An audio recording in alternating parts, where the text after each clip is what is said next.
దేవుడు నా స్తోత్రం మీ అందరికీ ఉన్నారు. దేవుడు గత ఆదివారం నుంచి ఈ ఆదివారం దేవుడు కాచి కాపాడు దేవుడు స్తోత్రం చెప్తాం. హల్లెలూయా హల్లెలూయా. తర్వాత మనం చూసినట్లయితే మనము ఈ లోకంలో జీవించినంత కాలం కూడా దేవుడు దగ్గర నుంచి ఆశీర్వాదం పొందాలని, అలాగే ఆయన మనతో ఉండాలని, అంత మట్టుగా కాకుండా ఆయన మనకిచ్చే ప్రతి దాంట్లో కూడా మనం తీసుకుని అనేక మందికి సాదృశ్యం ఉండాలని మనం ఇప్పుడు కూడా కోరుకుంటాం. కనుక ఇదే నా దేవుని యొక్క వాక్య భాగంలో భక్తులు దేవుడి దగ్గర ప్రార్థన చేయగా దేవుడు వారిని గొప్పగా దీవించడమే కాకుండా వారిని దేవుడు ఒక స్థాయిలో పెట్టినప్పుడు వారు ఆ స్థాయిని మర్చిపోకుండా మరీ ఎక్కువగా దేవుడి దగ్గర ప్రార్థన చేయగా వారికి దేవుడు ఎలాంటి దీవెనిచ్చినాడు, ఎలాంటి ఆశీర్వదించినాడు. మరలా చూసినట్లయితే వారికి దేవుడు ఒక పని అప్పగించినప్పుడు ఆ పని పూర్తి చేసిన తర్వాత దేవుడు వారిని చూసినప్పుడు ఎంతగానో సంతోషించినాడు. అదే రీతి ఏదైనా వాక్యభావంలో మనం చూసినట్లయితే మనకి దేవుడు ఏదన్నా పని అనగా ఏమో కాదు, కానీ మనము ఎప్పుడైతే నమ్మకంగా ప్రార్థన చేస్తున్నామో, విశ్వాసం కలిగి ఉంటున్నామో, ఆ విశ్వాసంలో మరి ముందుగా సాగిపోతున్నాం. మనం చూసి కూడా దేవుడు ఒక మాట అంటాడు, నా బిడ్డలారా నేను మీకు ఏదైతే బోధించున్నానో, ఏదైతే చెప్పినానో దాన్ని విని గ్రహించి మీరు నా పట్ల నాతో ఉన్నారు కనుక నేను మిమ్మల్ని దీవిస్తున్నాను, మీకు కూడా ఒక మంచి ఆశీర్వాదకరమైన మాట పలుకుతున్నానని చెప్పి దేవుడు ఆ కాలంలో భక్తులతో ఏం మాట్లాడుతున్నాడో అలాగే మనతో ఏం మాట్లాడబోతున్నాడో చూద్దాం. మత్తయి సువార్త 25వ అధ్యాయము 23వ వచనం చూద్దాం. అతని యజమానుడు, బల నమ్మకమైన మంచి దాసుడా, నీవు ఈ కొంచెములో నమ్మకముగా ఉంటుంది, నేను అనేకమైన వాటి మీద నియమించదును, నీ యజమానుని సంతోషంలో పాలు పొందమని అతనితో చెప్పినట్టు నేను దేవుడు పెట్టారా. ఈ వాక్యభావం చూసినట్లయితే దేవుడు మనతో చెప్పిన మాట ఏమనగా అతనికి యజమానుడు బల నమ్మకమైన మంచి దాసుడా. ఇక్కడ దేవుడు చూసినట్లయితే ఒక యజమానుడు ఉన్నాడు. యజమానుడు తన పనివానికి పని అప్పగించినప్పుడు ఆయన చేసిన పని ఏంటంటే, యజమానుడు ఏదైతే పని అప్పగించినాడో ఆయన చివరి పని కొద్దిగే, కానీ ఆయన చేసిన పని ద్వారా రెట్టింపైన ధనం రావడం ద్వారా ఆయనని దేవుడు ఏం చేస్తున్నాడంటే ఆ కాలంలో ఒక యజమానుడిగా వేసే ఉన్నాడు. రెండోదిగా పనివాడిగా అక్కడ ఉన్న ప్రజల కోసం దేవుడు చెప్తున్నాడు, జాగ్రత్తగా వినండి. ఈ లోకంలో అనేక మంది యజమానుల దగ్గర పనిచేసినప్పుడు వారికి ఏదైనా పని అప్పగించినప్పుడు వారు శ్రేష్టంగా చక్కగా చేసినప్పుడు ఆ దగ్గర ఉన్న యజమాని చేసే మొట్టమొదటి పని ఏంటంటే, బాబు నువ్వు నాకు లాభం తెప్పించవు, రెండోదిగా నువ్వు చేసిన పనికి నేను ఎంతగానో సంతోషిస్తున్నాను కనుక నువ్వు ఎంతో కొంత తీసుకో, రెండోదిగా నువ్వు చేసిన మంచి పని నేను ఎప్పుడు కూడా మర్చిపోను అంటాడు. అలాగే ఇక్కడ యజమానుడు కూడా ఏమంటాడంటే, నమ్మకమైన మంచి దాసుడా, నీవు ఈ కొంచెంలో నమ్మకంగా ఉంటుంది, నేను అనేకమైన వాటి మీద నియమించదు. దేవుడు చెప్పి ఉన్నాడు, ఎవరైతే దేవుడి దగ్గర నమ్మకం ఉంటారో, ఎవరైతే దేవుడి దగ్గర విధేయత కలిగి ఉంటారో, ఎవరైతే దేవుడి ఆశీర్వాదం కోసం ఎదురు చూస్తారో వారితో దేవుడు చెప్తున్న మాట ఏమనగా, ఆ కాలంలో దేవుడు పని అప్పగించిన పనిని యజమానుడి దగ్గర ఉన్న పనివాడు ఎలాగైతే పూర్తి చేసినప్పుడు యజమానుడు బల నమ్మకమైన దాసుడు అని చెప్పి ఎలాగైతే పనివాడిని మెచ్చుకున్నాడో, ఈ దిన దేవుడు కూడా బల నమ్మకమైన కుమారుడు, బల నమ్మకమైన కుమార్తె, నా బిడ్డలారా అని చెప్పి దేవుడు కూడా పిలుస్తున్నాడు. పిలిచాను ఏమన్నాడంటే, మీరు కూడా వారి వలె శ్రేష్టమైన జీవితం జీవించి మంచి హృదయం కలిగి మంచి మనసు కలిగి దేవుడిని నచ్చిన రీతిగా ఎప్పుడైతే మీరు ముందుకు సాగిపోతారో దేవుడు అంటున్నాడు, నువ్వు చిన్న దాంట్లో నువ్వు నమ్మకం ఉన్నావు కనుక నువ్వు నమ్మకం ఉన్న నిన్ను ఇక్కడతోనే నేను ఆపిన, కానీ నేను అంచెలంచెలుగా ఒక మెట్టు పైకి తీసుకెళ్తా ఉన్నాడు. దేవుని స్తోత్రం కనుక అందుకే ఆయన అంటున్నాడు, అనేకమైన వాటి మీద నియమించదును, నీ యజమానుని సంతోషంలో పాలు పొందమని అతనితో చెప్పాను. అక్కడ అంటున్నాడు, యజమాని ఏమంటున్నాడంటే, నువ్వు చేసిన పని చాలా మంచిది కనుక ఇక్కడతోనే నేను ఆపాను, కానీ ఇంకా ఉన్నతమైన దాంట్లో నేను పెడతాను. నువ్వు చేసిన మంచి పనిని బట్టి ఎవరైతే యజమాని ఉన్నాడో ఆ యజమాని ఎంతైతే సంతోషం కలిగి ఉన్నాడో ఆ సంతోషంలో నువ్వు కూడా పాలు పొందుకొని అంటున్నాను. అర్థమైంది ఏం పెట్టాలి? ఇక్కడ శ్రేష్టమైన మాట ఏంటంటే, మనము ఈ లోకంలో పనిచేసినప్పుడు ఎంత మంచిగా అయితే పనిచేస్తామో అంత మంచి పేరు వస్తుంది. ఇది లోకపరంగా. అదే దేవుని యొక్క పరంగా చూసినట్లయితే దేవుడు మన పట్ల ఏదైతే కార్యం దయచేస్తా ఉన్నాడో, లేకపోతే మనం ఆశ కలిగి దేవుని దగ్గర ఏదైనా కోరుకుని దేవుడి దగ్గర ప్రార్థన చేసినప్పుడు దేవుడు అంటున్నాడు, నా బిడ్డలారా మీరు నా దగ్గర నమ్మకం ఉన్నారు కనుక మీకు ఏదైతే అవసరం ఉందో అది ఇవ్వకముందే నాకు అన్నీ తెలిసినాను. దేవుని స్తోత్రం కలుగుగాక. జనాన్ని మందిరానికి వచ్చిన మీతో దేవుడు అంటున్నాడు, దుఃఖంతో వచ్చినాడు, బాధతో వచ్చినాడు, లేకపోతే కష్టంతో వచ్చినాడు, లేకపోతే దేవుడు ఇచ్చిన ఆశీర్వాదం పొంది నువ్వు సంతోషంగా దేవుని మందిరానికి వచ్చున్నాను, సంతోషంగా ఉన్నా నీవు మరి ఎక్కువగా సంతోషంగా వెళ్ళాలని దేవుడు యొక్క సేవకుడుగా కోరుతున్నాను. అదే రీతిగా ఎవరైతే దుఃఖంతున్నారో, ఎవరైతే బాధతో ఉన్నారో, ఎవరైతే కష్టంతో ఉన్నారో, మరలా నెల మొదలైపోయింది, 2వ తారీఖు వచ్చింది, కొద్ది దినం పోయినట్లయితే ధనం ఉన్నవాడు అద్దె డబ్బులు చక్కగా కడతాడు, ధనం లేని వాడి పరిస్థితి ఏమవుతుందంటే మరలా నెల వచ్చింది, ఎలా కట్టాలని బాధ ఉండొచ్చు. కానీ ఇది నా దేవుడు అంటున్నాడు, నా బిడ్డలారా నీ హృదయంలో ఏముందో సేవకుడిగా నాకు తెలియదు, కానీ పరలోక రాజుని దేవుడు చెబుతున్నాడు, దేనికి భయపడకు, నీకు ఎంతైతే కావాలో సమృద్ధిగా దేవుడు ఇవ్వబోతున్నాడు. దేవుని స్తోత్రం కలుగుగాక. రెండోదిగా దేవుడు ఏమంటున్నాడంటే, ఎవరైతే బలాన్ని నమ్మకమైన మంచి దాసిన దేవుడు ఆ దినాన పనివాడిని దీవించున్నాడో, పనివాడు చేసిన పనిని బట్టి యజమానుడు ఎంతో సంతోషించాడు. ఇది నన్ను సేవకుల ద్వారా దేవుడు పలుకుతున్న మాట ఏంటంటే, నా బిడ్డలారా మీరు నా దగ్గర శ్రేష్టమైన జీవితం జీవిస్తున్నారు కనుక, ప్రతి విషయంలో నమ్మకం ఉంటున్నారు కనుక మీకు కావాల్సిన ప్రతి అవసరతలు తీర్చమే కాకుండా ఆ దినాన్న యజమానుడు ఏమన్నాడు, నాతో పాటు నువ్వు ఉండడానికి నేను ఇష్టపడుతున్నాను అన్నాడు. ఈ దినాన దేవుడు అంటున్నాడు, నా బిడ్డలారా మీరు దేవుడితో ఉన్నారు కనుక, దేవుని యొక్క మాట వింటున్నారు కనుక, యజమానుడు అనేవాడు భూమి మీద కాదు కానీ పరలోకం ఉన్న దేవుడు మనతో ఉన్నాడు, సిద్ధపడుతున్నాడు. దేవుని స్తోత్రం కనుక ఆయన సిద్ధం కలిగి ఉన్నప్పుడు మనం ఏం చేయాలంటే ఆయనతో పాటు ఎప్పుడు వెళ్దామా, ఎప్పుడు ఆయనతో కూర్చుందామా, ఎప్పుడు ఆయనతో ముచ్చటిద్దామా, ఇంకా అది కాకుండా ఆయన చెప్పే ప్రతి ఒక్క మాట విని నా జీవితాన్ని ఎప్పుడు సరి చేసుకుందామని చెప్పి ఎవరైతే ఆశపడుతున్నారో వారితో మళ్ళా దేవుడు చెప్పే మాట ఏంటంటే, ఎంతో గొప్ప పని కాదు, నీకు ఇచ్చిన సమయాన్ని వృధాపరచకుండా దేవుని దగ్గర కన్నీరు కాచి ఎప్పుడైతే ప్రార్థన చేస్తున్నావో ఆ ప్రార్థన దేవుడు అది నా యజమానుడు తన పని వాడిని చూసి ఎలాగైతే నమ్మకమైన దాసుని చెప్పి ఎలాగైతే పలుకున్నాడో మేము అందరినీ కూడా దేవుడు అలాగే దీవించడానికి ఆశ్రయించిన దేవుడు సిద్ధంగా దేవుడు స్తోత్రం పనిగాక.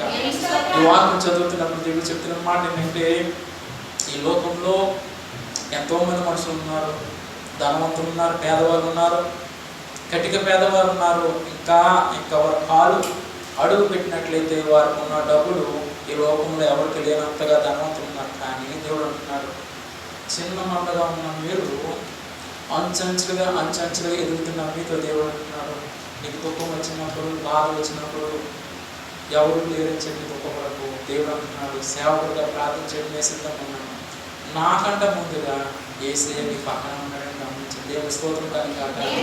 ఏం చేతనంటే చిన్న బిడ్డలు ఈ నెలలో చక్కగా పరీక్షలు రాస్తున్నారు, పాస్ అయిన వారు దేవుని కుటుంబం పాస్ అయినారు, ఒక సబ్జెక్ట్ ఉండిపోయినప్పుడు కూడా దేవుడు అంటున్నాడు, నా బిడ్డలారా దుఃఖపడకు, బాధపడకు, నీతో పాటు ఎంతమంది అయితే ఉన్నారో వారందరితో పాటు కలిసి నీవు కూడా మంచి మార్కులతో పాస్ అవుతామని దేవుడు చెప్తున్నారు. దేవుని స్తోత్రం కనుక. ఎవరైతే విధేయత కలిగి, ఎవరైతే లోబడి, ఎవరైతే నమ్మకం కలిగి నా దేవుడు నా పట్ల గొప్ప కార్యం చేస్తాడు, నా దేవుడు నా కుటుంబంలో మేలు చేస్తాడు, అలాగే నాకున్న అనారోగ్యం నుంచి దేవుడు విడుదల చేస్తాడని చెప్పి ఎవరైతే నమ్మ ప్రార్థన చేస్తున్నారో వారి కోసం దేవుడు చెప్తాను, ఇదే నాన్న ఉదయకాల సమయం, రాత్రి చాలా సమయం అయిపోయింది కొడుకు నిద్రకి, దేవుడు నాతో మాట్లాడుతున్నాడు. ఏమని మాట్లాడుతున్నాడంటే, కుమారుడైతే నాన్న కొంతమంది నెసలు మందిరానికి రాబోతున్నారు, వారు చాలా దుఃఖంతో ఉన్నారు, వాదనతో ఉన్నారు, వారు నీతో చెప్తున్నారు, అయినప్పుడు కూడా వారి హృదయంలో బాధను చూసినప్పుడు వారు కన్నీరు కార్చడం కాదుగా నేను ఎంతగానో వారి కోసం కన్నీరు కారుస్తున్నాను. అయినప్పుడు కూడా ఇదేనా చెప్పవలసిన మాట ఏంటంటే, ఎవరైతే దుఃఖంతో ఉన్నారో, ఎవరైతే బాధతో ఉన్నారో వారితో దేవుడు చెప్పిన మాట ఏమైంది ఏంటంటారు, కొద్ది దినాల్లో యేసయ్య మన దగ్గరికి రాబోతున్నాడు, మనం ఆయనతో ఉండబోతున్నాం. కొద్ది దినాలే, ఎందుకంటే మబ్బు వేసినప్పుడు ఎలాగైతే వర్షం వస్తుందో దేవుని యొక్క రాకడ చాలా సమీపమైంది కనుక నువ్వు చేసే పనిలో దేవుడు తోడుకుంటాడు, చదువులో తోడుకుంటాడు. ఇంకా చూసినట్లయితే చాలామంది ఈ వారంలో నేను కొన్ని విషయాలు విన్నప్పుడు కూడా నాకు కొంచెం బాధ కలిగినప్పుడు కూడా సేవకులుగా చెప్పే మాట ఏంటంటే, ఎంతసేపు దేవుడు వస్తారని చెప్పేసి చెప్తున్నారు అని హృదయం కలిగి కూడా కొంతమంది ఉన్నారు. కానీ దేవుడు ఏదైనా అంటున్నాడు, దేవుడు రాకుండా ఈ భూమి మీద ఎన్నాళ్ళ వరకు నువ్వు ఈ పాప లోకంలో, ఈ పాప ఊపిలో పడిపోయి ఈ లోకంలో నాట్యం వేసుకుంటూ సంతోషంగా ఉండాలని కోరుకుంటున్నావు. అలా కాకుండా నా దేవా ఈ భూమి మీద నేను జీవించినంత కాలం కూడా నీ యొక్క మేలు ద్వారా నీ యొక్క ఆశీర్వాదం ద్వారా నీవు ఇచ్చే ప్రతి ఒక్క కార్యం నేను పొందడమే కాకుండా నీతో పాటు నేను ఉండాలని ఎవరైతే ఆశపడుతున్నారో దేవుడు దీవిస్తాను. దేవుని స్తోత్రం కలుగుతాను. అలా కాకుండా ఏదో మందిరానికి వస్తున్నాను ఏదో వెళ్ళిపోతున్నట్టుగా ఉన్నట్లయితే ఇది నా దేవుడు చెప్పమన్నాడు. నీకు వచ్చిన బాధ ఎలాంటిదో నాకు తెలియదు కానీ దేవుడు అంటున్నాడు కన్నీటితో నువ్వు దేవుని దగ్గర ప్రార్థన చేస్తున్నావు, నీ కుటుంబంలో ప్రార్థన చేస్తున్నావు. ఆ ప్రార్థన నా దేవుడు అంటున్నాడు. అది మగవారు కావచ్చు, స్త్రీలు కావచ్చు, చిన్నపిల్లలు కావచ్చు. దేవుడు అంటున్నాడు దుఃఖపడదు, బాధపడద్దు, నా దేవుడు నీతో ఉన్నాడని దేవుడు చెప్తున్నాడు. దేవుని స్తోత్రం ప్రేమ దేవుని వెళ్ళాలి. వాక్యం నేను చదువుతున్నప్పుడు దేవుడు నాతో మాట్లాడుతున్నాడు. ఏమంటే నాయన ఆ దినాన నేను యజమానుల నుండి పనివాడిని అలాగైతే దీవించున్నాను, ఈ దినాన్ని ఎవరైతే నా బిడ్డలు వస్తున్నారో నా మధ్యలోకి వస్తున్నారో వారితో చెప్పు, పొద్దు దినాల్లో ఎవరైతే దుఃఖంతున్నారో బాధపడుతున్నారో వారిని విడిపించడమే కాకుండా అనేక మందికి వారు ఇచ్చేదాన్ని చేయబోతున్నాడు. దేవుని స్తోత్రం కలుగుతాను. ఆ దీవెన ఆశీర్వాదం ఎవరైతే కోరుకుంటారో వారితో దేవుడు ప్రాముఖ్యంగా చెప్పిన విషయం ఏంటంటే ఈ లోకం చాలా భయంకరమైనది. ఎందుచేతనంటే ఈ దినాన్ని ఆదివారం దేవుని మందిరానికి వచ్చిన రేపు దినాన్న చదువుకున్న వారు చదువుకుంటారు, పనికి వెళ్ళేవారు పనికి వెళ్తారు, ఇంకా ఊరిని తిరిగేవాడు తిరుగుతూ ఉంటాడు. కానీ దేవుడు అంటున్నాడు ఈ దినాన్న నువ్వు ఎంతైతే భయంతో భక్తితో కూర్చుని దేవుడి దగ్గర ప్రార్థన చేస్తూ దేవుడికి మాట వింటున్నావో అదే రీతిగా దేవుడు అంటున్నాడు తొందరలో ఆయన రాబోతుండగా. పిల్లలు మాట్లాడద్దు, తొందరలో ఆయన రాబోతున్నాడు. ఆయన వచ్చినప్పుడు సూటిగా నేను ప్రశ్న వేసినప్పుడు నువ్వు దేనికి సమాధానం చెప్పడానికి నువ్వు సిద్ధంగా ఉన్నట్లయితే నీకు నచ్చిన రీతిగా ఈ లోకంలో తిరుగు, నీకు నచ్చిన రీతిగా ఈ లోకంలో కార్యాలు చేయి. అదే నువ్వు భయం కలిగి నేను ఏ సమాధానం చెప్పలేను ఆయన, ఈ లోకం నన్ను లాక్కుపోవడం సిద్ధంగా ఉంది అయినప్పుడు కూడా నేను క్షమించి నీ గాయపడిన హస్తంతో నన్ను ముట్టి ఒకసారి నేను పట్టుకోని ఆయనని ఎవరైతే ప్రార్థన చేస్తున్నారో వారిని దేవుడు మరలా ఆయన వైపు తిప్పుకొని మిమ్మల్ని మరలా మొదటి స్థితిలో ఎలా అయితే ప్రార్థన చేసేవారు అదే ప్రార్థన దేవుడు మీకు తెలియకపోతున్నారు. దేవుని స్తోత్రం కలుగుతాను. అలా కాకుండా ఏదో నేను వస్తున్నాను ఏదో వెళ్ళిపోతున్నాను అన్నట్లయితే వైద్యులు మందులు ఇస్తాడు.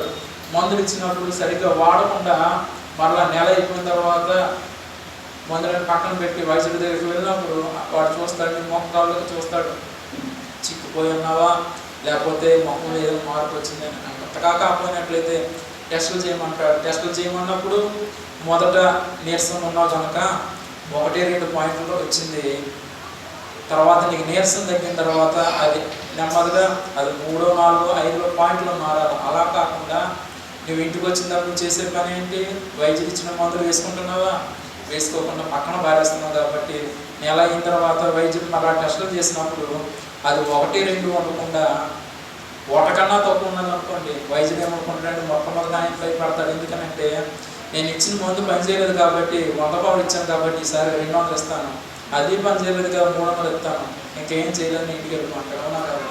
దీనికి రోజు ఏమర్థం ఏంటంటే వైద్యులు ఇచ్చిన మందుని మనం ఎంతైతే శ్రేష్టంగా వాడితేనే ఆ నీరసం ఎలాగైతే తగ్గుతుందో దేవుడు చెప్పే ప్రతి మాటను కూడా గమనించి హృదయపూర్వకంగా దాన్ని స్వీకరించి ఎప్పుడైతే నువ్వు దాన్ని తగ్గట్టుగా జీవిస్తావో వైద్యులు ఇచ్చిన మందు ఎలాగైతే పనిచేసినో అనారోగ్యం నుంచి ఎలా బయటపడతావు, దేవుడు ఇచ్చే ప్రతి దేవుని పొందుతావు. దేవుని స్తోత్రం కనుక అలా కాకుండా ఆదివారం వచ్చి మరలా ఆదివారం వచ్చి అలాగే వారాలు గడిచిపోయినట్లయితే నీ జీవితం మారదు, నీ హృదయం మారదు. చక్కగా పైకి మంచి వస్త్రాలు ధరించుకుని మంచి పౌడర్ కొట్టు రాసుకుని ఇంకా ఖరీదైన సెంటు కొట్టుకొని ఇంకా ఎవరికి లేనంత బంగారం నిండా వేసేసుకుని వచ్చేసినట్లయితే పక్కవాడిని చూసి మురిసిపోవచ్చేమో. కానీ మొట్టమొదటి వ్యక్తి ఎవరైతే ఉన్నారో పిల్లలు మాట్లాడదు, మొట్టమొదటి వ్యక్తి ఉన్నారో ఆయన యేసయ్య. ఆయన నీ పై రూపం చూడడం కానీ నీ హృదయం లేవుతో ఇది నాకు చూడడానికి ఆయన సిద్ధపడి ఉన్నాడు. దేవుని స్తోత్రం కనుక నీ హృదయం ఎప్పుడైతే నువ్వు దేవునికి ఇస్తున్నావో, నీ హృదయంలో దేవునికి చోటిస్తున్నావో, నీ మనసులో ఈ లోకంలో ఉన్న ఆలోచనని పక్కన పెట్టి నా దేవుడు నా పట్ల గొప్ప కార్యం చేస్తాడని ఎవరైతే దేవుడి ప్రార్థన చేస్తున్నారో వారిని దేవుడు దీవిస్తున్నాడు. దీవించిన దేవుడు మరి ముఖ్యంగా వారితో ఎలాగైతే బలా నమ్మకమైన దాసుడు అన్నాడు తర్వాత దేవుడు వారిని ఎలా దీవించి చూద్దాం. కీర్తన గ్రంథము 101వ కీర్తన 3వ వచనం చూద్దాం. నా కన్నులు ఎదుట నేను ఏ దుష్కార్యము ఉంచుకున్నాను, భక్తి మార్గం తొలగిన వారి ప్రియులు నాకు అసహాయము. చాలా ఇక్కడ చూసినట్లయితే దేవుని యొక్క వాగ్దానంలో దేవుడు అంటున్నాడు దావీదు ద్వారా మనం ఈ లోకం ఉన్నంత కాలం కూడా దేవుడు మనం దీవించిన సిద్ధంగా ఉన్నాడు, ఆశీర్వదించిన సిద్ధంగా ఉన్నాడు. కానీ మన జీవిత కాలం ప్రయాణంలో ప్రాముఖ్యమైన విషయం జ్ఞాపకించుకునే విషయం ఏంటంటే కూడా వచ్చింది మనం చదువుతాం, నా కన్నులు ఎదుట నేను ఏ దుష్కార్యమును ఉంచుకున్నాను. దీనిలో అర్థం ఏంటంటే ఎప్పుడైతే నీవు మంచి హృదయం కలిగి మంచి మనసు కలిగి దేవుడి దగ్గర ప్రార్థన చేస్తున్నావో ఆ ప్రార్థన విన్న దేవుడు నీకు ఎదురుగా ఏదన్నా చెడ్డ కార్యం కనబడినట్లయితే దాని నుంచి దేవుడిని పక్కకు తీసుకొస్తాడు. దేవుని స్తోత్రం కనుక తీసుకొచ్చిన తర్వాత ఆయన ఏమంటున్నాడు, భక్తి మార్గము తొలగిన వారి క్రియలు నాకు అసహ్యములు, అవి నాకు అంటనీయను. ఎవరైతే నమ్మకంగా ప్రార్థన చేస్తున్నారో వారితో దేవుని పెట్టి ఉంటారు. అలా కాకుండా ఎవరైతే దేవుని యొక్క మాట వినకుండా దేవునికి లోబడకుండా ఉంటారో, ఇక్కడ దావీదు గారు అంటున్నారు ఏమనంటే, నేను మంచి ప్రవర్తన కలిగి నీతితో నిజాయితీతో ఉన్నాను కనుక నా ముందుని ఎవరైతే దేవుని యొక్క మాట వినకుండా దేవునికి లోబడకుండా ఉన్నారో అలాంటి వారి దగ్గర నేను వెళ్ళను, అది నాకు అసహ్యం. చిట్ట చివరిగా ఆయన అదే వచ్చిన అంటున్నాడు, అలాంటిది నాకు అంటలేమని అంటున్నాడు. దేవుని స్తోత్రం కనుక మనము కూడా అదే రీతిగా దేవుని దగ్గర ప్రార్థన చేస్తూ ఈ లోకములో ఉన్న వాటిని అసహించుకుంటూ మరలా దేవుడు అంటున్నాడు, ఏదైతే చెడు కార్యం ఉందో ఎవరైతే చెడు మనసులు ఉన్నారో వారిని మన దగ్గర రానివ్వకుండా మనం ఏం చేయాలా, దాన్ని అంటనివ్వకుండా పక్కకు పెట్టాలి. అలా కాకుండా రాబాబురా అని చెప్పేసి మనము వారితో పాటు చెట్టా పట్టాలు వేసుకుని తిరిగినట్లయితే ఆ రోజు బాగుంటుంది. తర్వాత ఎలా ఉంటుందంటే చూడండి, జాగ్రత్తగా గమనించండి, కరెంటు మాకు కనబడదు కానీ స్విచ్ వేసి అందరూ చేయబెడితే షాక్ కొడుతుందా తీయకుంటుందా, అలాగుంటుంది దేవుని యొక్క వాక్య భాగం కూడా. మనం ఎప్పుడైతే దాన్ని లోబడుతున్నామో, ఎప్పుడైతే దేవుని దగ్గర ప్రార్థన చేస్తామో ఆ ప్రార్థన ఉన్నంత వరకు కూడా దేవుని యొక్క శక్తి, దేవుని యొక్క వెలుగుతుంది, దేవుని స్తోత్రం కలుగుతుంది. అలా కాకుండా నీకు నచ్చిన రీతిగా నువ్వు జీవించినట్లయితే ఒక దినం రాబోతుంది నీకు తెలియని రీతిగా కరెంట్లో చేయి పెడితే ఎలాగైతే షాక్ పడుతుందో ఈ లోకంలో నీకు తెలియని రీతిగా శత్రువు అనేవాడు నిన్ను లోకంలో తీసుకుపోయి వాడికి నచ్చిన రీతిగా నిన్ను మలుచుకొని వాడికి నచ్చిన రీతిగా తిప్పుకొని నీకు ఇంకా చిట్ట చివరిగా నీకు ఆరోగ్యం పాడవుతుంది. రెండోదిగా దేవునికి దూరం అవుతావు. మూడోదిగా చూసినట్లయితే ఏ రోజున నీకు కరెంట్ షాక్ తగులుతుందో తెలియదు కానీ కాలిపోయిన పెట్ట ఎలాగైతే కరెంట్ షాక్ తగిలినప్పుడు గిలగల ఎలా కొట్టుకుంటుందో అదే పరిస్థితి మన దగ్గర రాకుండా ఉండాలని మన చెరువు పని. మొట్టమొదటిగా మనం దేవుని దగ్గర ప్రార్థన చేయాలా. ప్రార్థన చేయని వారు ఎవరైతే ఉన్నారో వారు దూరం ఉండాలా. అంత మటుకు కాదు కానీ అలాంటి వారిని మనం ఏం చేయాలంటే మరి ఎక్కువగా ప్రార్థన చేయమని చెప్పాలి. ఇంకా వారు వినకపోయినట్లయితే వారిని మనం అంటించుకోకూడదు కానీ వారికి దూరం ఉండాలి. దేవుని స్తోత్రం కనుక అలాగే ఎప్పుడైతే మనం దూరం ఉంటున్నామో దేవుడు మనతో చెప్తున్నాడు 6వ వచనం, నా యొద్ద నివసించినట్లు దేశంలో నమ్మకస్తులైన వారిని నేను కనిపెట్టుచున్నాను, నీ దోష మార్గం అందు నడిచేవారు నాకు పరిచారకులు. దేవుని యొక్క వాక్యంలో భక్తులు అంటున్నాడు, ఇప్పుడైతే మనము దేవుని దగ్గర ప్రార్థన చేస్తున్నాము, ఎప్పుడైతే దేవుని దగ్గర విధేయత కలిగి ఉంటున్నాము, ఎప్పుడైతే ఆయన యొక్క అడుగు జాడల్లో నడవడానికి మనం సిద్ధం కలిగి ఉన్నాము, దేవుడు అంటున్నాడు చూడండి, మంచి ప్రవర్తన కలిగిన వ్యక్తి ఏం చేస్తాడంటే మంచి స్నేహితుని ఎన్నుకుంటాడు.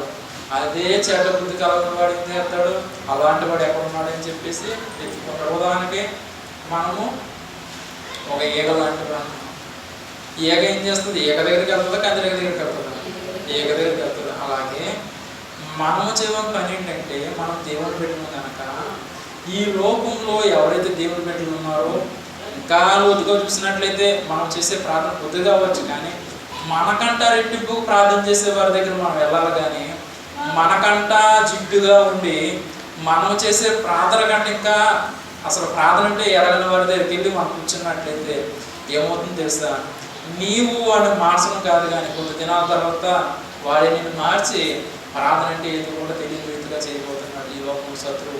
అందుకే దావీదు గారు అంటున్నారు, నా యొద్ద నివసించినట్టు దేశంలో నమ్మకస్తులైన వారిని నేను కనిపెట్టుచున్నాను. ఎవరైతే నా దగ్గర నమ్మకం ఉంటారో, నా రాజ్యంలో ఎంతమంది నా దగ్గర పని చేస్తున్నారో వారందరూ కూడా నేను దేవుడికి ఎలాగైతే లోబడుతున్నానో అదే రీతిగా వారు కూడా లోబడాలని చెప్పి నమ్మకమైన వారి కోసం ఎదురు చూస్తున్నాను. ఇదే నాన్న సేవకుడిగా నేను ఎంతైతే దేవుని దగ్గర భయంతో భక్తితో ప్రార్థన చేస్తున్నానో అదే రీతిగా దేవుడు అంటున్నాడు, మీరు కూడా అదే మంచి హృదయంగా దేవుని దగ్గర ప్రార్థన చేసినట్లయితే ఒక జనం రాబోతుంది. సేవకుడిగా నేను ఎంతైతే దేవుని పొందుతున్నాను దేవుని దగ్గర ఆయన చెప్పే మాటలు విని నేను ఎలాగైతే ధైర్యం పొందుతున్నాను మిమ్మల్ని కూడా దేవుడు అలాగే ధైర్యపరిచిపోతున్నాడు. దేవుని స్తోత్రం కలుగుగాక.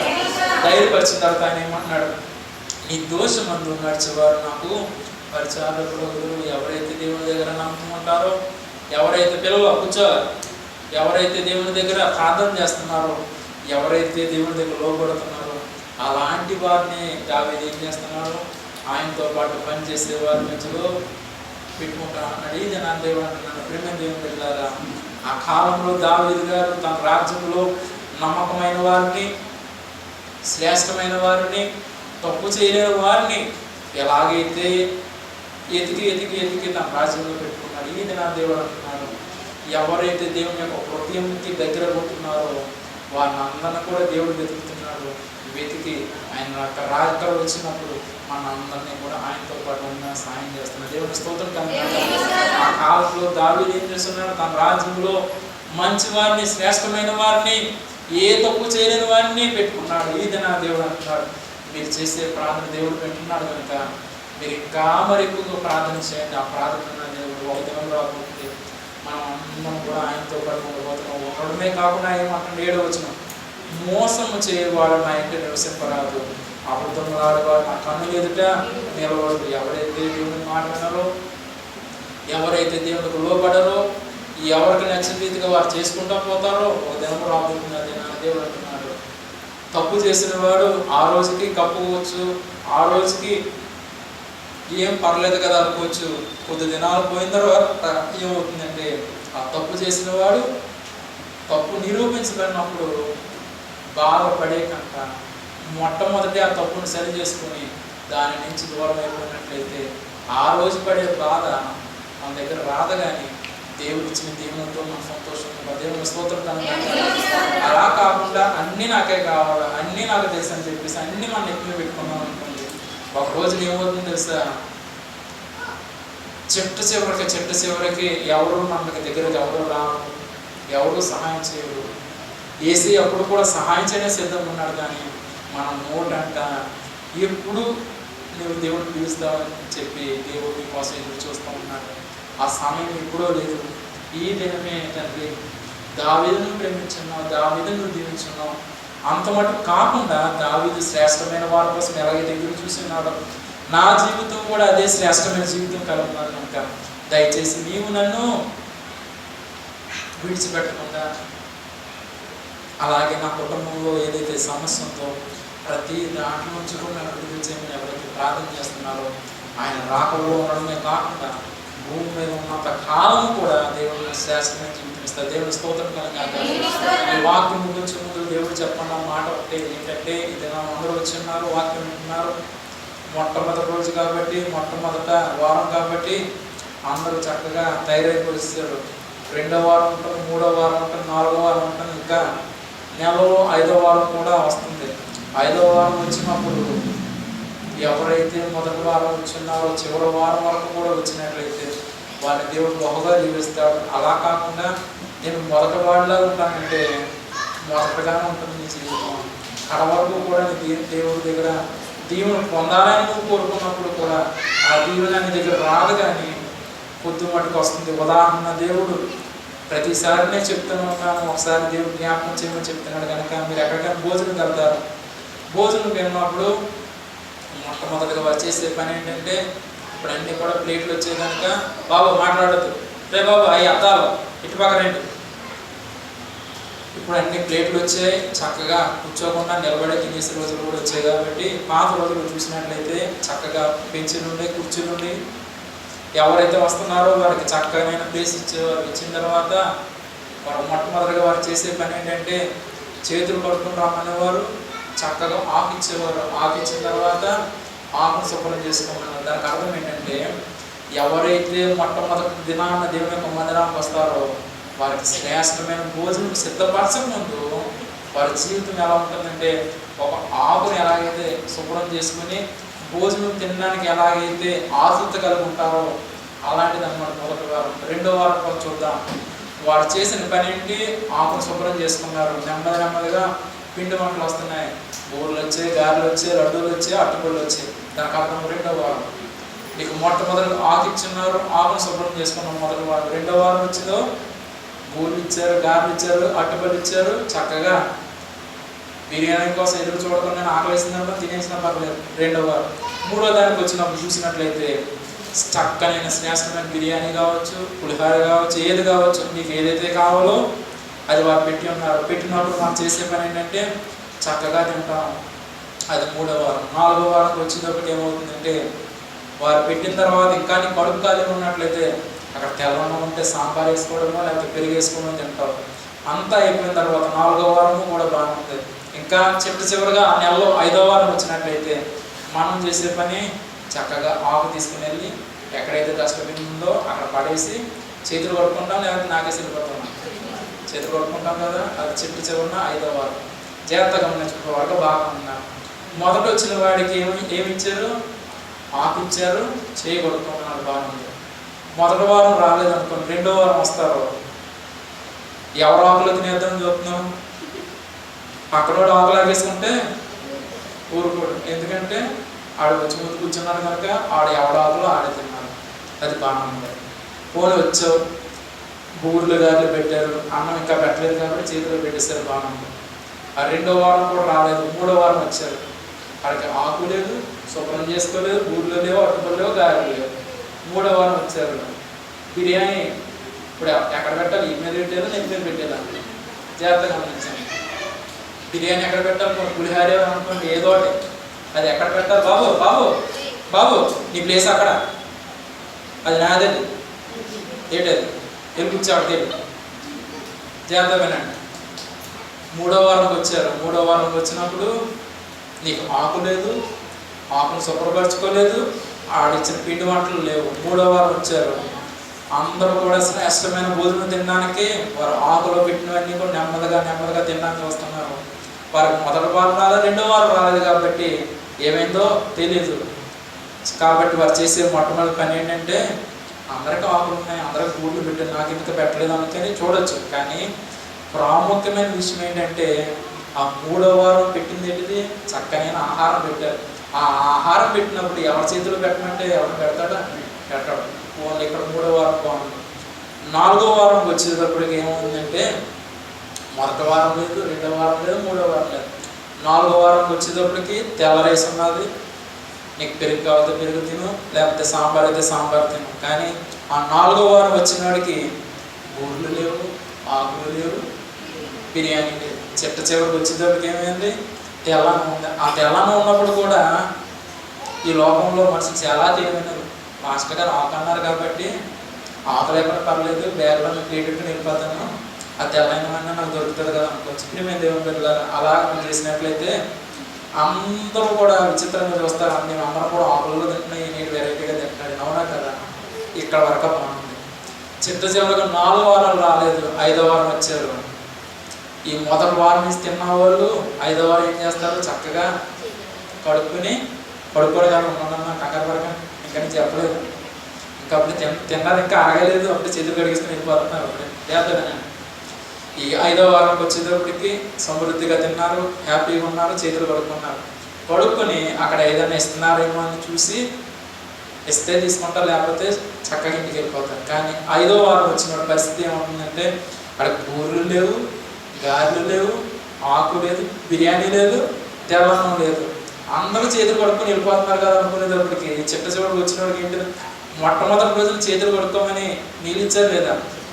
ఆకు శుభ్రం పరుచుకోమని ఆకు కూడా నీళ్ళు ఇచ్చారు. కానీ చివరికి ఏమైందంటే అంతా తినేసిన తర్వాత చేతులు కడుక్కునే వాడిని చూసినప్పుడు మొదటి వాడు ఏమనుకుంటాడంటే నేను మొదటి నుంచి రాలేదు కాబట్టి వీళ్ళందరూ కూడా చేతులు కడుక్కుంటున్నారు కాబట్టి నాకు మరలా రోజులు పెడతారేమో, తినేసినాడు చేయి కొడుకోవడానికి వెళ్ళిపోయాడు. కానీ తినలేని వాడు ఏమనుకుంటాడంటే నేను ఇంకా తినలేదు కాబట్టి మరలా చేతులు కొనుక్కోమనడానికి నాకు నీళ్ళు ఇస్తున్నారేమో అనుకుంటారు. ప్రేమింది ఏమిటంటే చాలా జాగ్రత్తగా గమనించండి. మన జీవితము చాలా శ్రేష్టమైనది. ఈరోజు బాగా ఉన్నాం, రేపు తెలియని రీతిగా నీ హృదయంలో సమస్య వచ్చినా, కడుపులో సమస్య వచ్చినా, కిడ్నీలో సమస్య వచ్చినా, ఇంకా చక్కగా చూసినట్లయితే శరీరంలో ఎన్నైతే అవయవాలు ఉన్నాయో తెలియని రీతిగా పనిచేయకుండా పక్కకు ఉన్నట్లయితే వైద్యుడి దగ్గర పరిగెట్టినప్పుడు కూడా వైద్యుడు చెప్పే పని ఏంటంటే మాట ఏంటంటే నీకున్న సమయంలో నువ్వు మందు వేసుకోలేదు కనుక నేను ఏం చేయలేను అంటాడా, నువ్వు ఎంత డబ్బు ఇచ్చినా పర్లేదు మందు వేస్తానంటాడా? కానీ దానికి అర్థం దేవుడు అంటున్నాడు, ఈ దినాన్ని దేవుని ఒక మందిరానికి వచ్చిన నీతో నాతో దేవుడు అంటున్నాడు, ఎన్నాళ్ళు మటుకు నువ్వు దేవునికి దూరం ఉంటావు, ఎన్నాళ్ళు మటుకు నువ్వు దేవుని యొక్క సంఘానికి దూరం ఉంటావు, ఎన్నాళ్ళు మటుకు దేవునికి దూరంగా పరిగెట్టుకుంటూ ఈ లోకంలో ఉన్న ఆనందం కోసము, ఈ లోకంలో ఉన్న తల్లతల్లాడుతున్నా మెరుస్తున్నా జిగ్జిగ్లాడే లైట్ల కోసం నువ్వు పరిగెట్టినట్లయితే ఒక దినం రాబోతుంది, ఆ దినాన్ని ఎవరు కాపాడలేరు. కాదు చూసినట్లయితే తల్లిదండ్రులు వచ్చినప్పుడు బిడ్డలు రారు, బిడ్డలు వచ్చినప్పుడు తల్లిదండ్రులు రారు. కానీ జాగ్రత్తగా గమనించిన దేవుడు జ్ఞాపకం చేస్తున్నాడు, ఒక దినం దేవుని యొక్క రాక రాబోతుంది. తల్లిదండ్రులు మీరు ప్రార్థన చేయగా ఆ ప్రార్థన విన్న దేవుడు బిడ్డలు దీవించాలి. కానీ ఆ దినాన్న బిడ్డలు ప్రార్థన చేస్తూ తల్లిదండ్రులు ప్రార్థన చేయకుండా పక్కగా ఉన్నట్లయితే వారిని దేవుడు రాజ్యంలో తీసుకెళ్తాడు. తల్లిదండ్రులుగా ఉన్న వారి పరిస్థితి ఏమవుతుందంటే వారు భూమి మీద ఉండి భయంకరమైన ఇబ్బంది పాలవుతున్న దేవుడు చెప్పారు. దేవుని స్తోత్రం కనుక ఎందుకు దేవుడి మాట పలుకుతున్న జాగ్రత్తగా గమనించండి. మన శరీరం యొక్క విలువ అమెరికా దేశం వాడు వెలకట్టి ఉన్నాడు. ఏంటంటే మన అవయవాలన్నీ కలిపి చూసినట్లయితే 3.5 కోట్లు లేకపోతే 6.5 కోట్లు విలువ చేస్తూ ఉంటాం. మన కన్ను కావచ్చు, కిడ్నీ కావచ్చు, లివర్ కావచ్చు, బ్రతికున్నట్లయితే. అదే చనిపోయిన తర్వాత మన శరీరాన్ని వెలకట్టినట్టు చూసినట్లయితే అది ఎంతో అనుకుంటున్నారు, కానీ ఎంతో కాదు, 6.5 రూపాయలు. బ్రతుకున్నప్పుడు 6.5 కోట్లు లేకపోతే 3.5 కోట్లు విలువ చేసేది చనిపోయిన తర్వాత 6.5 రూపాయలతో సమానంగా ఉన్నాను. దేవుని పెట్టలేరా? బ్రతుకున్నప్పుడు నువ్వు సాధించలేని చనిపోయిన తర్వాత నువ్వు సాధిస్తావా? మట్టిలో కూర్చొని మట్టి గోక్కుంటావేమో తప్పించి, కానీ ఆ గోకడానికి కూడా నీకు సమాధిలో ఏం చేస్తారు? అక్కడ పారుతారా? చేస్తా వినండి, చచ్చిపోయిన తర్వాత మనం చేయడానికి ఏముంటుందా? ఉండదు. చిట్ట చివరిగా మనం చేయడం పని ఏంటంటే ఆ దినాన్న నువ్వు ఏదైతే తప్పు చేసావో, ఏదైతే పొరపాటు చేసావో, ఏదైతే దేవునికి ఇష్టమైన కార్యాలు చేసావో అవన్నీ కూడా శుభ్రం చేసుకోవాల్సిన సమయం ఇదే. కానీ అప్పుడు ఎప్పుడైనా శుభ్రం చేసుకుంటాం అనుకున్నట్లయితే శుభ్రం చేసుకోవడానికి ఏముండదు. కానీ దేవుడు అంటున్నాడు, అప్పుడు దేవుడు పెట్టానా, నీవు ఈ లోకము కొంతకాలము కూడా ఏదో నేను గడిపేస్తున్నాను, ఏదో నేను దేవుని మందిరానికి వెళ్తున్నాను, ఏదో నేను వస్తున్నాను అని నువ్వు ఆశపడినట్లయితే ఆ ఆశను నువ్వు ఈ దిన నేను మార్చుకుని నా దేవుడు నాతో మాట్లాడుతున్నాడు కనుక ఆయనకు లోబడి కుమారుడుగా ఉండడానికి ఇష్టపడి దేవుడు స్తోత్రం కనుక. అలా కాకుండా నేను వస్తున్నాను వెళ్ళిపోతాను అంతవరకు ఎందుకండి? పెన్ ఉంది, ఎంత ఒప్పుడుగా రాసుకున్నా, ఎంత వాడకుండా చూసుకున్నా ఎన్నాళ్ళు వాడతారో రీఫ్లు? ఫోన్లే నెల వస్తుంది, 2 నెలలు వస్తుంది. 2 నెలలు అయిపోయిన తర్వాత రీఫిల్ మార్చవద్దా? ఇంకా నేను వాడేస్తానంటే ఎన్ని సంవత్సరాలు వస్తుంది? రాదు. అదే రీతిగా నీలో ప్రార్థన ఉన్నంత వరకు కూడా నీ దగ్గర దేవుని ఉంటుంది. ఎప్పుడైతే ప్రార్థన తగ్గుతుందో నువ్వేం చేయాలో ప్రార్థన ఇంకా పెంచుకొని ముందుకు వెళ్ళిపోవాలి. కానీ ఆ ప్రార్థన తగ్గించుకుంటూ వచ్చినట్లయితే పెన్లో ఇంకా ఎలాగ అయిపోతుందో నీ జీవితంలో కూడా దేవుడు లేకుండా పోతుందని దేవుడు చెప్తున్నట్టు మేము దేవుడు పెట్టారా? సేవకుడుగా ఈ దినాన్ని దేవుడు పరిశుద్ధాత్మ దేవుడు చెప్తున్న మాట ఏంటంటే, ఇప్పుడు వరకు కూడా నీ జీవితం ఎలా జీవించానో నాకు తెలియదు, కానీ ప్రతి ఒక్కరు ఇంకా నేను పేరు పెట్టి చెప్పడానికి నేను ఇష్టంగా ఉన్నాను. కానీ దేవుడు చెప్పమంటున్నాడు, కానీ పేర్లు చెప్పడానికి ఇష్టంగా లేదు. కానీ ఈ దిన సేవకుడుగా చెప్పిన ఆదివారం అనేటప్పుడు ఎవరైతే పరుగు దేవుని మందిరానికి వస్తారో పిల్లలు 2 ముట్టుకలు పడిపోతాయి. మీరు దేవుడు చెప్తున్న మాట ఏంటంటే, నీ జీవితము ఎంతైతే నువ్వు చిన్నప్పటి నుంచి కోరుకున్నావో అవన్నీ కూడా దేవుడు ఇవ్వడానికి ఉన్నాడు. దేవుని స్తోత్రం కనుక. అలా కాకుండా మొదటి వారం వచ్చి ప్రభుత్వ సంస్కారం తీసుకుని ఇంకా 2వ వారం లేదు, 3వ వారం లేదు, 4వ వారం లేదు, చివరికి 5వ వారం కూడా లేదు. ఇంకా చాలా మంది చేసి 12 తెలుసా, క్రిస్మస్కి వస్తారు, మళ్ళీ క్రిస్మస్కే కనబడతారు. పాస్టర్ గారు బాగున్నారని చెప్పి నెలలో దండేసేయడానికి వచ్చేస్తారు. కానీ ఆ దినాన్ని దేవుడు అంటున్నాడు, ప్రియమైన దేవుని బిడ్డలో ఒకటే మాట దేవుడు చెప్తున్నాడు, మనుషులు చూసుకోకపోయినా పర్లేదు, కానీ నువ్వు దేవుని చూస్తున్నావా? లేకపోతే నువ్వు ఈ లోకం ఉన్న వాటి కోసం ఆశపడుతున్నావు? దేవుడు చెప్తున్నాడు, నువ్వు ఈ లోకం కోసం ఆశపడినట్లయితే ఈ దినాన్ని నీ జీవితం సరి చేసుకో. ఇప్పుడు కూడా నీ జీవితం నువ్వు సరి చేసుకోకపోయినట్లయితే ఒక దినం రాబోతుంది. ఆ దినాన్ని దేవుడు అంటున్నాడు, నా బిడ్డలారా, నేను మీ అందరి కోసం చనిపోయి ఉన్నాను, అయినప్పుడు కూడా నేను ఎంతైతే బాధపడి ఉన్నానో అక్కడితోనే అయిపోయి అనుకున్నాను. కానీ మీరు చేసే తప్పుల ద్వారా, మీరు చేసే పొరపాట్ల ద్వారా ప్రతి దినము మీరు నాకు మరలా మీకులు కొడుతూ నా గాయాలు రేపుతున్నారని నేను చెప్తున్నాను. ఆ గాయాలు రేపుతున్న మనుషులు ఎవరైతే ఉన్నారో దయచేసి మీ హృదయాన్ని సరి చేసుకోండి, మీ మనసును సరి చేసుకోండి. అంత మటు కాకుండా దేవుడు అంటున్నాడు, ఈ లోకంలో ఏదైతే నీకు ఇష్టకరం ఉందో దేవునికి ఏదైతే ఇష్టం లేదో దయచేసి దాన్ని దూరం అయిపోయి దేవునికి ఇష్టమైన కుమారుడు కుమార్తె ఉండమని దేవుడు చెప్తుంది. దేవుడు స్తోత్రం కలుగుగాక. ఈ దినాన పరిశుద్ధాత్మ దేవుడు చెప్పమంటున్నాడు ఒక విషయం.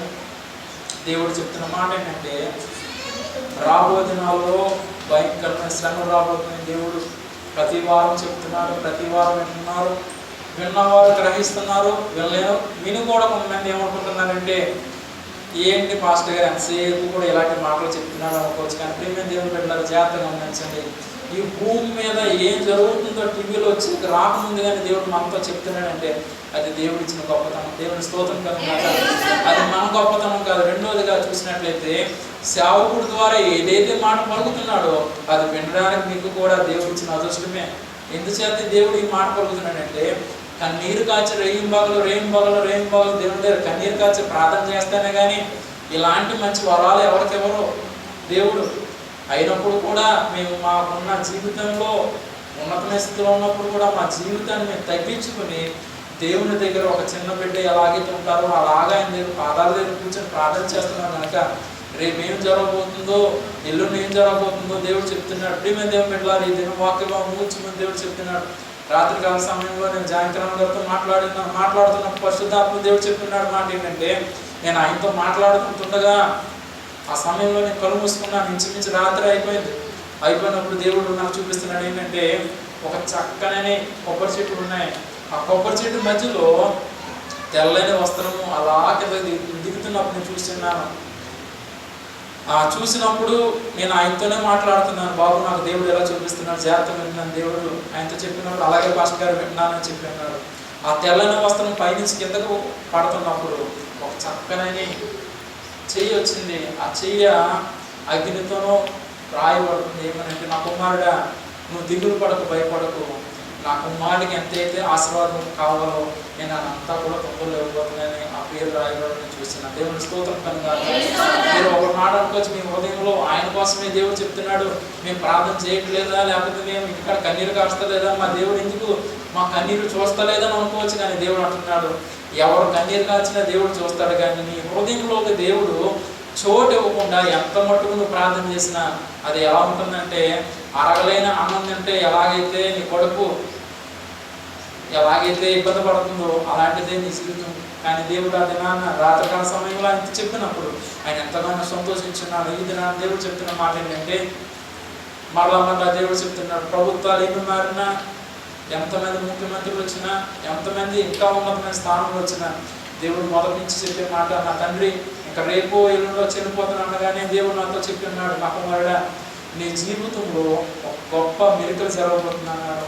కొద్ది రోజుల్లో అది మనం చూడబోతున్నాం. దేవుని స్తోత్రం కనుక రాజమండ్రిలో ఉద్యోగం చేస్తూ ప్రతి వారము ఉదయాన్నే 6 గంటలకో లేకపోతే 5 గంటలకో బండి వేసుకొని ఇక్కడి నుంచి రాజమండ్రి వెళ్ళిపోయి మరలా ఆదివారం దినాన దేవుని యొక్క మందిరంలోకి రావాలా, దేవుడు నాతో ఏం మాట్లాడతాడు, నా బిడ్డల కోసం ఏం మాట్లాడతాడు, నా కుటుంబం కోసం ఏం మాట్లాడతాడని చెప్పి ఆయన అలిసిపోయిన స్థితిలో ఉన్నప్పుడు కూడా ఆ యొక్క అలిసిపోయిన స్థితిని కూడా పక్కన పెట్టి ఓపిక తెప్పించుకుని దేవుడు మందిరంతో వస్తున్నాడు కనుక దేవుడు ఇది ఎలా చెప్తున్నాడు నా కుమారుడా నువ్వు ఎంతైతే కన్నీరు కాల్స్తున్నావు, ఎంతైతే బాధపడుతున్నావు ప్రతి దానికి దేవుడు నీకు జవాబు ఇవ్వబోతున్నాడు. దేవుని స్తోత్రం ఆయన మట్టుగా కాదు. కానీ మీ అందరితో కూడా దేవుడు చెప్తున్న మాట నేను వాక్యం చెప్తున్నాను. కానీ పరిశుద్ధాత్మ దేవుడు నేను వాక్యం కూర్చుని నేను ఎందుకు చేయబడుతుందంటే చూడండి దేవుని యొక్క కృపను బట్టి నేను వాక్యం చెప్తున్నాను. కానీ పరిశుద్ధాత్మ దేవుడు నన్ను అటు ఇటు ఊపుతూ ఉన్నాడు. ఎందుచేతనంటే ఎవరైతే దేవుని దగ్గర భయపడుతూ ఉంటారో, ఎవరైతే దేవుని దగ్గర బతుకుతూ ఉంటారో, ఎవరైతే మంచి హృదయం కలిగి ఉంటారో వారిని దేవుడు ఎప్పుడు విడిచిపెట్టడం. ఆయన కోసం దేవుడు మళ్ళా జ్ఞాపకం చేస్తున్న విషయం ఏంటంటే చిట్ట చివరి నీ అన్నదమ్ముని విడిచిపెట్టినప్పుడు కూడా పరలోక రాజ్యంలో దేవుడు చెప్తున్నాడు ఒక ద్వారం మూవి పడుతుందంటే 7 వారాల కోసం దేవుడు తెలుస్తుందని చెప్తున్నాడు. దేవుని స్తోత్రం మళ్ళా దేవుడు చెప్తున్నాడు ఈ దినాన నా కళ్ళని నీళ్ళు వస్తున్నాయి. ఎందుకు చేతనంటే పరలోక రాజ్యంలో దేవుడు చెప్తున్నాడు నా కుమారుడా నువ్వు నీ శరీరంలో వచ్చిన బలహీనత కోసం నువ్వు ఎంతైతే కన్నీరు కాడుస్తున్నావో ఆ కన్నీటితో పాటు నీతో పాటు నేను కూడా నీతో పాటు కన్నీరు కాస్తున్నా దేవుడు చెప్తున్నాడు. ఏడొద్దు, బాధపడద్దు, దుఃఖపడద్దు. ఎంత మంచి వైద్య దగ్గరికి వెళ్ళినప్పుడు కూడా వారు తాత్కాలమైన మందులు ఇస్తారు. కానీ నేను తొందరలోనే స్వస్థపరుస్తున్నాను. ఆ స్వస్థత పొందిన తర్వాత నీవు చేయబడిన పని ఏంటంటే నా దేవుడు నాకు స్వస్థపరిచినాడని చెప్పి అనేక మంది దేవుడు చెప్పమంటాడు. దేవుని స్తోత్రం కనుక ఎందుకు చేతనంటే ఈ దినాన్ని వాక్యం చెప్తున్నాను. కానీ నా కళ్ళని నీళ్ళు వస్తాను. ఎందుకు చేతనంటే ఆయన కోసమే కాదు కానీ ఈ మందిరంలో ఎంతమంది అయితే కూర్చున్నారో వాళ్ళందరి కోసం దేవుడు చెప్తున్నాడు ఏమనంటే, నువ్వు కన్నీటితో దుఃఖంతో నీ ఇంటి దగ్గర ఎంతైతే బాధతో ఉన్నావో, ఎంతైతే వేదనతో ఉన్నావో, ఎంతైతే కష్టంతో ఉన్నావో ఆ కష్టం అంతా కూడా దేవుడు చూస్తున్నాడు. ఇది నాన్న నీతో పాటు కలిసి దేవుడు కూడా కన్నీరు కాస్తున్నాడు. దానికి అర్థము నీ గొప్పతనం కాదు కానీ మన ప్రార్థన విన్న దేవుడు గొప్పవాడు. దేవుని స్తోత్రం కాక ఇది నా పేరు చెప్పడానికి ఇష్టపడలేదు కానీ దేవుడు అంటున్నాడు, నీ బిడ్డల కోసం నువ్వు ఆందోళనతో ఉన్నావేమో, నీ కుటుంబం కోసం నువ్వు ఆందోళనతో ఉన్నావేమో, నీ జీవితంలో ఏ మార్పు లేదన్నా బాధతో ఉన్నావేమో, దేవుడు ఇలా చెప్తున్నాడు. కన్నీరు కారుస్తున్నావు కనుక ఆ కన్నీరుని దేవుడు తుడుస్తున్నాడు. దిగులు పడకు, భయపడద్దు. ఒకటి మాట దేవుడు చెప్పమంటున్నాడు, నేను నీకు తోడు ఉండగా నీకు ఎందుకు భయం అంటాడు. దేవుని స్తోత్రం కనుక దేవుడు చెప్తున్నాడు. మరలా దేవుడు చెప్తున్నాడు. గాంధీ కోసం దేవుడు ఇది నా దేవుడు చెప్తున్నాడు, నా కుమారుడు గాంధీ నువ్వు ఎంతైతే వచ్చావా దేవుడి దినాన్ని కోసం దేవుడు చెప్తున్న మాట ఏంటంటే, నువ్వు ఎంతైతే దేవుడి దగ్గర భయంతో భక్తితో దేవుడి దగ్గర ప్రార్థన చేస్తున్నావు, ఇంకా మరి ఎక్కువ ప్రార్థన చేయి. మొట్టమొదటిగా దేవుడు చెప్పిన్నాడు, నువ్వు చేసే పనిలో ఉన్నతమైన స్థితిలో తీసుకువెళ్ళడమే కాకుండా నీతో పనిచేసే వారందరూ కూడా ఆశ్చర్యపడేలా దేవుడు చేయబోతున్నాడు. దేవుని స్తోత్రం కలిగినాక ఎందుచేతనంటే నువ్వు చిన్నతనం నుంచి కూడా నేను చూస్తున్నాను, అది దాన్ని నేను చూస్తున్నాడు. ఆయన చేసినంత చేసి ప్రార్థన చేస్తున్నాడు. ఆయన తన యొక్క రాజ్యానికి తిరిగి వెళ్తున్నాడు. సేవకుడుగానే చెప్తున్నాను, చిన్న వయసు నుంచి చూస్తున్నాను. ఆయనకి ఏ బాధ వచ్చినా ఏ కష్టం వచ్చినా ఇప్పుడంటే ఫోన్లు వచ్చినాయి.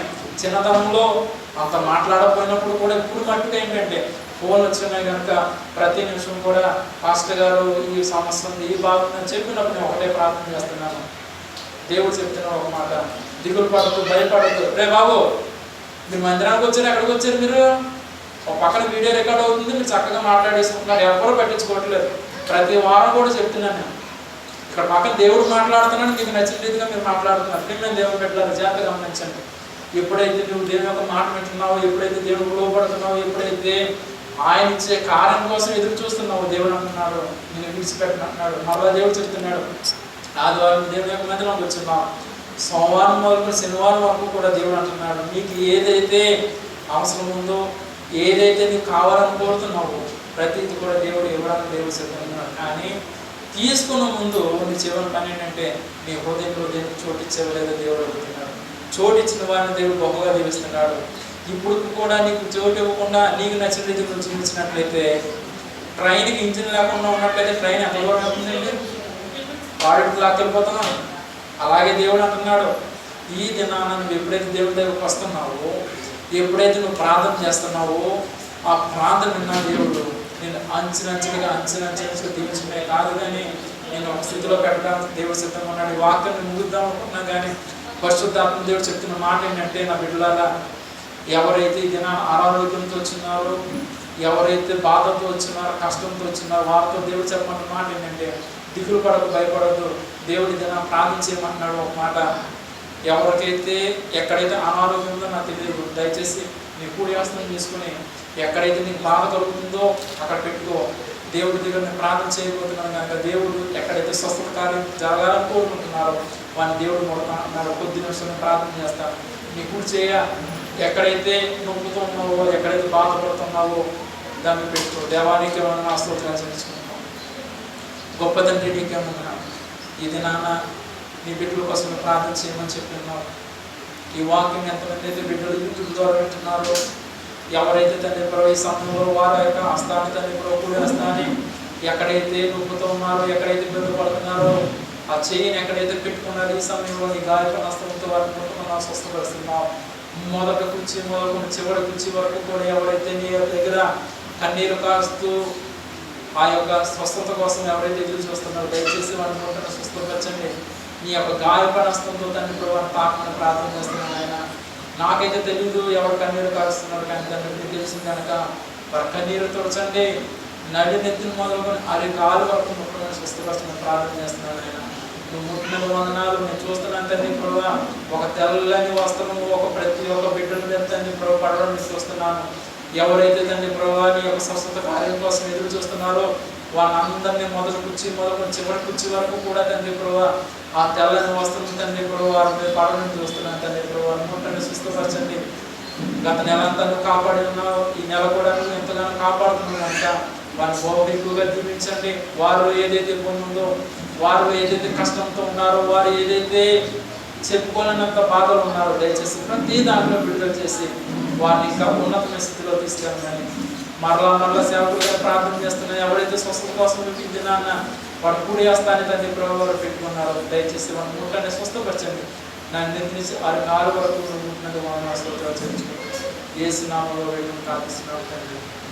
ఆమేన్ ఆమేన్ ఆమేన్. ప్రియమైన దేవుని బిడ్డలారా, దేవుడు చెప్తున్న మాట ఏంటంటే చిట్ట చివరిగా ఈ వాక్యం గురించి ముందు లోకము చాలా భయంకరమైనది. ఏ దినాన్ని ఏమవుతుంది ఎవరికి తెలియదు. ఈ దినాన్ని దేవుని యొక్క మందిరానికి వచ్చినారు. ఉదయం వచ్చిన వాడు మధ్యాహ్నం వచ్చిన వాడు సాయంత్రంలో ఈ భూమి మీద కనపడుతున్న రోజులు రాబోతున్నాయి. కానీ దేవుడు ఈ దినాన్ని చెప్తున్న ఒకటే మాట, ఈ దినమే నీ జీవితాన్ని సరి చేసుకుని నీ హృదయాన్ని మార్చుకున్నట్లయితే కొద్ది దినాల్లో ఆయన అనగా దేవుడు రాబోతున్నాడు. ఆయనతో పాటు మనం సంతోషంగా గెలవబోతున్నాం. మరి ముఖ్యంగా దేవుడు చెప్తున్న మాట ఏంటంటే వస్తున్నారు వెళ్ళిపోవడం కాదు. నీ జీవితంలో సరి చేసుకోకుండా నీ హృదయంలో దేవుడు చోటు ఇవ్వకుండా నీకు నచ్చినట్టుగా నువ్వు జీవించినట్లయితే ఒకదిన రాబోతుంది. ఆ దినాన నీకు సువాత ప్రకటించడానికి ఎవరు ఉండరు. చెట్టు చివరికి నీతో పాటు ఉన్నవారు కూడా ఉండరు. ఈ మాట దేవుడు చెప్తున్నాడు. ఈ మాట చెప్పే ముందు జాగ్రత్తగా గమనించండి. సౌలు మొట్టమొదటిగా రాజుగా దేవుడు నియమించినప్పుడు దేవుడు చేసిన మొట్టమొదటి పని ఏంటంటే సౌలు గారిని అభిషేకించి మొట్టమొదటిగా రాజుగా చేస్తున్నాడు. రాజుగా చేసినప్పుడు ఆయన చెప్పిన మాట ఏంటంటే నువ్వు దేవునికి లోబడి ఆయన తగ్గట్టుగా నువ్వు జీవించినట్లయితే దేవుడిని బహుగా దీవిస్తాడు. అలా కాకుండా నీకు నచ్చిన రీతిగా నువ్వు జీవించినట్లయితే దేవుడి దగ్గర ఉన్న దీవులని నువ్వు కోల్పోతామని చెప్పినప్పుడు కొద్ది దినాల వరకు సౌలు భక్తుడు బాగా